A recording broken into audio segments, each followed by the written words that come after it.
This is not what I ordered at all. This is Radium PCs. Now they're on Instagram, TikTok, I imagine Twitter as well, and they've got a really big online presence in Australia on social media selling gaming PCs, much like Aftershock gaming PCs as well. Now a lot of people have asked me, is it legit? Can I trust them? Well, today I have actually bought a gaming PC from them, sitting right over there, and yeah, I want to answer that question today. Should you buy them, and what kind of service can you expect from them? Now yes, I did fork out all this money from my own pocket, so if you could leave a like, subscribe, that would really help out the channel, and I would really appreciate it so that I can do it with other companies as well as Radium in the future. In this video, I'm going to be going through packaging, gaming, setup, all that sort of stuff. You can basically expect everything to be covered, and yeah, that's about it. So let's jump right in. Okay, so initially when you load onto the website, it looks quite neat. So you've got the Radium logo up here, you've got their usual carousel at the top. Right now they're having a Black Friday sale, but what I don't want to do is actually take that into account for this order, because by the time I upload this video, it'll basically be over. So what I want this review to be is I want it to be sustainable into the long-term future. So looking at the gaming PCs, you've got the sale on now, tab up the top, but I'm just going to click on gaming PCs. And you can see down here, you've got some really cheap systems. Ryzen 5 8500G with 16 gigs of DDR5 at 5600 MHz for $1,029, that's a bad deal. So what I am actually going to buy is this gaming PC because it is the cheapest gaming PC with an actual graphics card. So that's what most people are going to realistically buy. So at $1,250, we're getting a Ryzen 5 5600, an RX 7600, 16 gigs of DDR4, and a B550 Wi-Fi motherboard, and a 1TB SSD as well. So it's actually a pretty good deal overall. However, I have to mention this. They're doing something scummy. So in this image, they've got the Radium air cooler, but you can see on the side that it's actually selected the AMD Stealth, the Wraith Stealth cooler that everyone knows and loves so much. To actually upgrade to the Radium Air, you have to pay an extra $50. Now when I ordered the PC, it was actually only $40, so this is $12.99. I paid $12.89. That's ridiculous. $50 extra for something that's not in the original image, that is misleading at best, and for that reason I just can't recommend them outright to pre-built buyers. Because typically a pre-built buyer won't actually know what they're buying. They don't know what AMD Stealth is.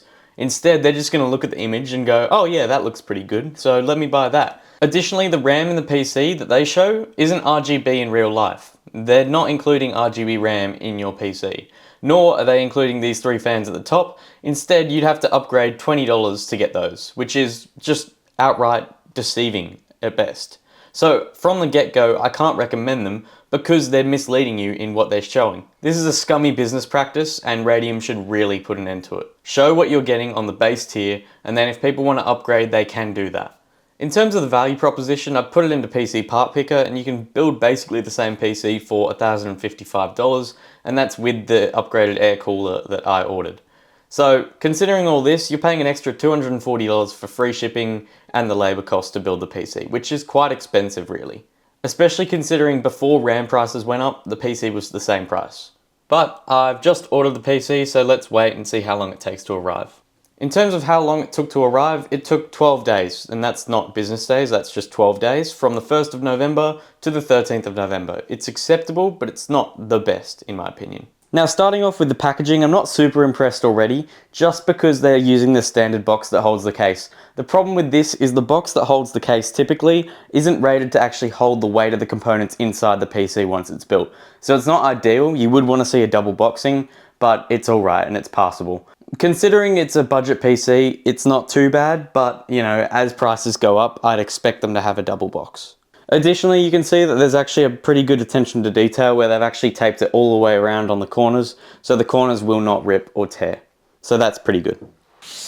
You can also see on the bottom that there's no sag, so technically it can hold the weight of the components inside, but it's not the best. Just a little side note for Radium PCs themselves, I would like to see a fragile sticker on the case of some sort, because right now there are none. Also, it doesn't really matter the fact that there's an image of a PC on the side of the case, just because they do require signature on delivery. If not, it'll go to your local post office. Opening up the box, we do get a instruction page, and we actually get a nice white power supply cable, which is actually a really nice detail because we do have a white gaming PC. So really, really well done there. I actually really appreciate that. Now on the instruction sheet, they do actually note that you should remove any foam or packaging before you turn on the PC. That's an important note. They also say thank you, ask for reviews, and they say to keep the original box and packaging that your PC came in, probably so that they can handle returns or warranty or replacement if you need to do that. They also make an important note that you should ensure your monitor is turned on and set to the correct input, and then they show you a diagram as to where you should plug in your GPU just on the side, although it is quite dark, to be honest, and the print quality isn't that great, so it's a bit hard for people to see. Additionally, they also show how and where to add the Wi-Fi antennas, so that's pretty handy. However, there is actually a printing issue. You can't actually see what's happening here. It says common tips for PC newcomers. Make sure to connect to your new PC by grabbing something. Yeah, I'm not entirely sure. It's cut off in the printing, so, you know, I don't know. It's not that big of a deal. It's not the most important info on there, but I would have liked to see it properly done. Antec? That's not the case I ordered. That's not the case I ordered. That is not the case I ordered. Also in our box is our Wi-Fi antenna, which sticks to the motherboard. Now on first look of the case, it's in pristine condition. Absolutely nothing is out of order and it all looks perfectly fine on the outside. Except for one little scuff mark. I'm not going to mark them down on that. It's really tiny and you can't really see that. This is the tiny scuff mark that I'm talking about, but that looks like it's more so from the case manufacturer than Radium PCs. But other than that, you know, the PC is in mint condition on the outside. One other thing that isn't great about the packaging is that there was absolutely no packaging material inside. Now, for this budget system, it's a little more understandable, but you can still see that the GPU can wobble if you wobble it enough, and especially with a big tower CPU cooler, you can see that there's a little bit of flex there, so it really would have been good if they had at least some foam down here to support the GPU in shipping. So I really don't rate it there. They really do need to have some sort of foam in there to support the GPU and maybe the CPU cooler. First and foremost, I should make a note that this case is not actually what I ordered. In the specs, it listed the Cooler Master Elite 490. This is not it. It's the Antec CX500M ARGB. It's completely different to what I ordered.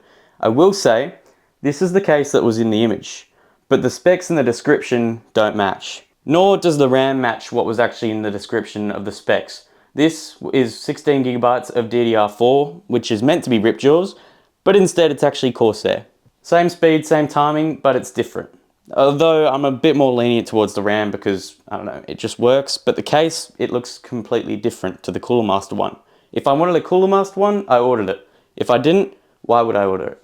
And these are the things that your average pre-built buyer isn't going to know, so they actually do need to disclose that and make sure the specs in the description actually match the image that they're showing. Another thing about the image is that this Radium air cooler, you actually have to add that. So the image that you see when you first boot up the site and boot up the pre-built PC is not actually what you're getting. Instead, you're getting an AMD Radeon Stealth cooler, which looks a lot worse and performs a lot worse than an air cooler. For this, you actually have to add $40, but when you add it, the image doesn't change, it's still the same image. So the first image that you see is misleading. The first image shows the Radium air cooler instead of the AMD Raid Stealth cooler. So immediately they're being misleading and showing off a better PC than what it actually looks like. If I'm buying a pre-built and I see an image, that's what I should get. It shouldn't be an AMD Raid Stealth cooler, it should be this. Off the base price, off of the image. There's no images with this PC with an AMD Raid Stealth cooler. They do leave the peel on, which is quite satisfying. There's a peel inside as well. Ow, static. I should probably click my fingers before. Now the side panel removal is pretty simple. And yeah, it's just got plastic on the inside.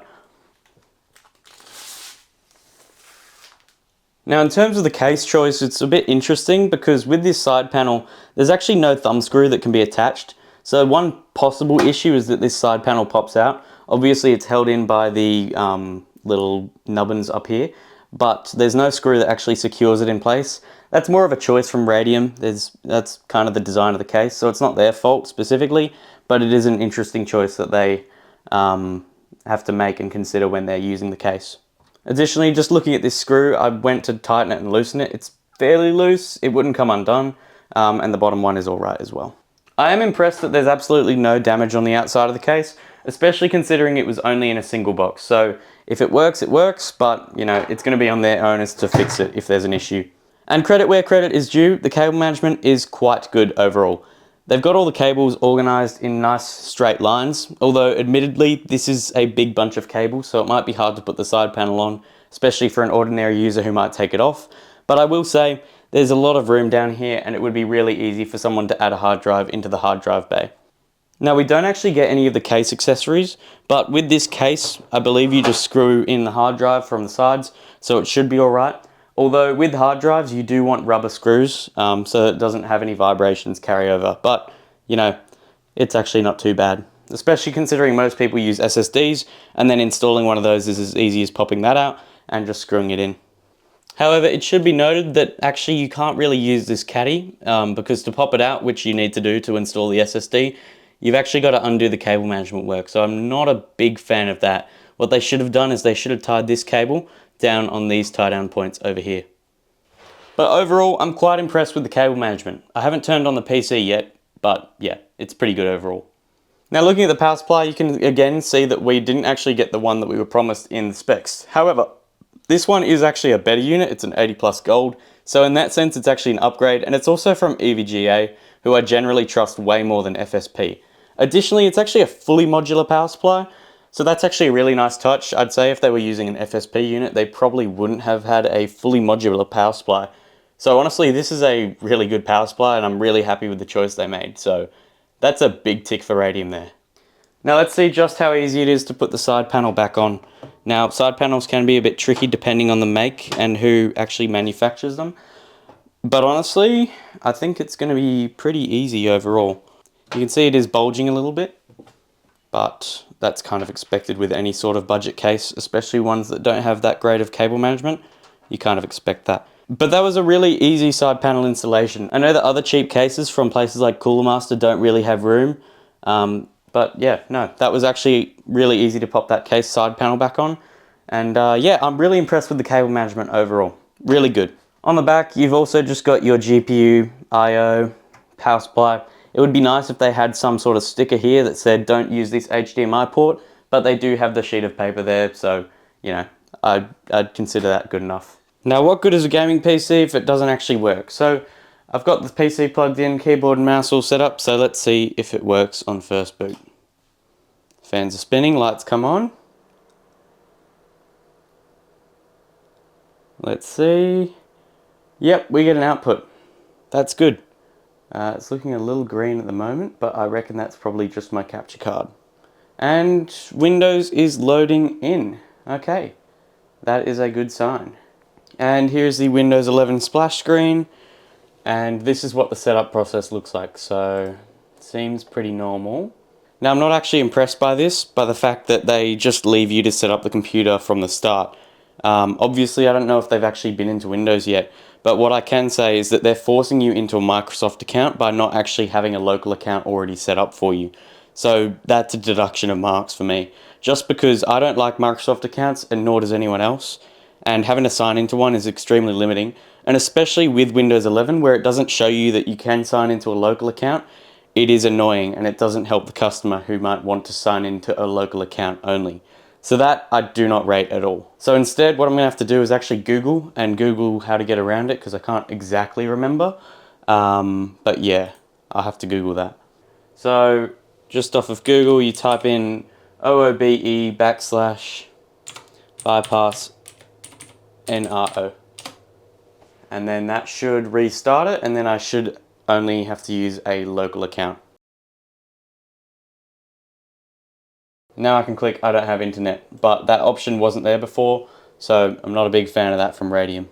Next, they're going to ask for all the telemetry like they usually do, and I'm just going to deny.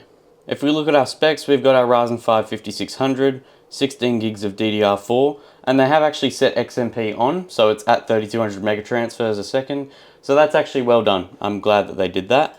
We've got our primary 1TB SSD, and then we've also got our secondary 1TB SSD. So I'm actually happy with what they did, because I actually won the 1TB SSD through the Black Friday giveaway. So they did actually set it up, and they did actually configure it in the Windows disk management software. So that's good. And then we've got our AMD Radeon RX 7600. So it's all there. In terms of Windows update, you can see that we're up to date as of the 10th of the 11th of 2025. So it's currently actually the 14th of November. So yeah, they updated it 4 days ago. So that is very well done. The software is up to date. I'm just going to check for updates, but they did check 4 days ago. So that's actually quite good that they updated the PC 4 days ago. It means they are actually checking the PCs before they ship them out. Now booting up AMD's Software Adrenaline Edition, you can see that there's a quick setup button, but I'm just going to skip that. So you can see up here our drivers are currently set to 25.10.2, and this was released on the 13th of October 2025, which was over a month ago by 1 day. So 1 month and 1 day, because it's currently the 14th of November when I'm filming this. So that's acceptable. I'd say a month-old drivers are okay. But anything more than 2 months, that's where you're pushing it. Additionally, the BIOS was out of date by a whole 10 months, which is quite unacceptable in my opinion. We were on F1, it was up to F3 at the time of checking. Now you can see in terms of what they've installed, they've only installed AMD Software Adrenaline Edition, and they've also got the Gigabyte Control Center with nothing else aside from the standard Microsoft stuff installed. Now if we open the Gigabyte Control Center, we can see that our lights actually changed. So I think they should probably put the Gigabyte Control Center on the desktop in future use, especially if you want to change the RGB. There's absolutely no instructions on how to actually change the RGB on the system, so I think it's kind of important that they put Gigabyte Control Center on the desktop and tell people that it's actually used for the RGB control. Because prior to that, I actually had no clue how I would change the RGB. So you can see in our software, we've got our RGB control here, so I can set it to red. It's all synced up to the motherboard, so that's nice. I'm just going to leave it on white for now though. We've also got our fan curve in here, which is actually set quite aggressively. It's 65 degrees on the CPU. The fans hit 100%, so that's actually a very high RPM for that temperature. I'm not going to touch it right now, but I'm going to leave it like that. Not a big fan of this fan curve. It's quite aggressive overall, but I don't know. If they want to keep temperatures low, that's alright. Okay, I've got Fortnite running, and I just want to show you for some perspective how loud the system is. So if I'm just whispering, I'm just talking fairly quietly now. You can see where I'm holding my mic. It's just a little bit off to the side, so it's not going to pick up the wind, but you can hear just how noisy it is. It's fairly noisy overall. And this is because of the fan profile that they put on the system. So you can see that the Gigabyte Control Center software didn't actually start by default, and that's why our RGB was set to yellow. So they do need to make sure that it starts by default so that it actually launches the RGB software and keeps the preset that the user determined previously. I'm also very impressed that there's absolutely no bloatware whatsoever. I mean, it is a smaller shop and it's a smaller Australian business, so they're not going to have anything like Norton or antivirus or McAfee. So I'm very happy with that. Now I'm going to download a few games and let's test the temperatures, how it performs, and also how the configuration runs overall. Now on the Radium website itself, they actually have performance claims for Marvel Rivals, Fortnite, Battlefield 6 and CS2. I don't own Battlefield 6, but we'll see how valid their claims are for the performance for Fortnite, Marvel Rivals and CS2. So let's get into that first. First up is Fortnite at 1080p, running at 100% 3D resolution with the high preset enabled. Radium PCs claim that at 1080p, depending on the game version and map without any sort of upscaling, this PC should be able to achieve 162 FPS on average. By contrast, we averaged only 112 FPS, which is 44% less performance than what they claim, which is a very large difference and one that you could notice using a 144Hz monitor. Now to give Radium PCs the benefit of the doubt, I changed the default 3D resolution to 72%, which was what the auto set feature set. However, this only increased our performance to around 120 FPS, and even then it was still dropping. Changing to performance mode at high settings, we averaged 283 FPS on average, which was a good result, but again, this isn't what they're advertising. Moving on to Marvel Rivals in the high preset with no upscaling, I found the performance estimate was actually below how the PC was actually performing. We averaged 71 FPS, whilst Radium only advertised 61 FPS. I'm glad that at least they're not overclaiming the performance in this situation, but again it should be noted that you can't make a judgment on the PC's performance based on their claims. Last up is CS2. In a similar vein, we actually beat their performance target. We were hovering around 280 FPS at 1080p, which is 100 more frames per second than their claimed 180 FPS. So again, a good result, but more proof that their website is inaccurate. Then on screen I've just got a few more games and some more data on game performance. All of these were taken at 1080p high settings without upscaling, and yeah, it can definitely game and play some games, so I'm quite happy with that. I actually found it quite enjoyable to play on the PC, and I think it actually works quite well. So overall, can I recommend them? No, unfortunately I can't. Simply for the fact that the disparity between what you're shown on the website and what you're actually getting is so large that I can't recommend it to a pre-built buyer, because typically they don't know anything about PC gaming and what they see is basically what they're expecting. So overall, these are my scorings for each section. For packaging, I give them a 7 out of 10. I would have liked to see some actual foam inserts inside and maybe a double box, but overall, it was all perfectly fine and it shipped well. For build quality, I'd give it a 9 out of 10. The cable management was awesome. Everything worked perfectly fine. And for the website, I'd give it a 4 out of 10. It's misleading and at best, it's a bit clunky. For performance estimates, I'll give them an 8 out of 10. They didn't ever overshoot the mark a lot. So overall, that was pretty good. Fortnite is again a game that's very varying in performance, and they do disclose that. For software and updates, I'll give them 7 out of 10. I don't like the fact that you have to sign into a Microsoft account, but overall the software was well set up. They installed the RGB controller and the drivers were up to date, although the BIOS was a little older. For gaming performance, it was 10 out of 10. It was a good pick and a good pairing of the Ryzen 5 5600 and the RX 7600. There were no issues with performance either. And then in terms of user ease of use, I'd give it an 8 out of 10. It's just a pretty easy system to use. I would like them to put the RGB software on the desktop so that the user knows where to click on it. So overall, I'm pretty happy with the purchase. I will say Radium do just need to fix up the website, and then it would actually be a good recommendation from me. I'm happy with the service that I got, and yeah, it's a PC, it works, there's no damages, and it's quite well built. So overall, I'm happy with it, but I can't recommend it. Overall, I give them a 7.5 out of 10, which in line with the scores is 53 out of 70, which is approximately 75%. So yeah, not bad overall, but there's certainly some room for improvement in some areas. If this video did help you, please like, subscribe. This PC cost a lot. I will be reselling it, so I'll be reselling that on Facebook Marketplace, but I do need to recoup the lost cost of some parts. But yeah, I hope you enjoyed this video. I hope it really helped you out in choosing whether or not you're going to buy from Radium. And I will be uploading some more videos, doing some more pre-built reviews from other companies. So Scorptech, Aftershock, M-Wave, look out. I don't know when I'll be doing that, but it will be in the future sometime. As always, I'm TechBiz, and I'm out. Please like and subscribe, I'm desperate.